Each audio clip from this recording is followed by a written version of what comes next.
निश्चितच चंदा, तुमच्याकडून सगळे अपडेट घेत राहू. तुर्तास धन्यवाद. दरम्यान मुंबईमध्ये कशी बॅनरबाजी करण्यात आली आहे, कसं वातावरण आहे, याचा आढावा घेतलाय आमचे प्रतिनिधी गिरीश गायकवाड यांनी. बघूया.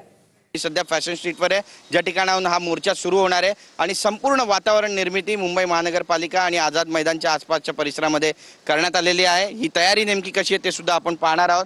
एकंदरीतच आपण पाहतोय की आज जंगी तयारी या ठिकाणी करण्यात आलेली आहे. शिवसेना, उद्धव बाळासाहेब ठाकरे, मनसे, त्यासोबतच काँग्रेससह राष्ट्रवादी काँग्रेस, शरदचंद्र पवार यांचा पक्ष आणि सर्व डावे पक्ष यामध्ये सहभागी होत आहेत आणि खोट्या मतदाराविरुद्ध खरे मतदार जागे व्हा असा नारा सुद्धा दिला जातोय. मोर्चा आज दुपारी 1 वाजता फॅशन स्ट्रीट म्हणजे याच ठिकाणाहून सुरू होणार आहे आणि मेट्रो सिनेमा मार्गे मुंबई महानगरपालिकेच्या प्रवेशद्वाराजवळ दुपारी 4 वाजेपर्यंत पोहोचणार असल्याची माहिती आहे, जिथे प्रमुख नेत्यांची भाषणं होणार आहे. सीएसटी समोरचा हा सेल्फी पॉइंट आहे. या सेल्फी पॉइंटवर सुद्धा आपण पाहतोय की विविध झेंडे, बॅनर जे आहेत ते सध्या पूर्णपणे लावण्यात आलेले आहेत. महानगरपालिका निवडणुका आहेत आणि महानगरपालिकेच्या निवडणुकीच्या अनुषंगाने आजचा जो मोर्चा आहे तो सुद्धा तितकाच महत्त्वाचा मानला जातो. कॅमेरा पर्सन योगेश गुरवसह गिरीश गायकवाड, TV9 मराठी, मुंबई.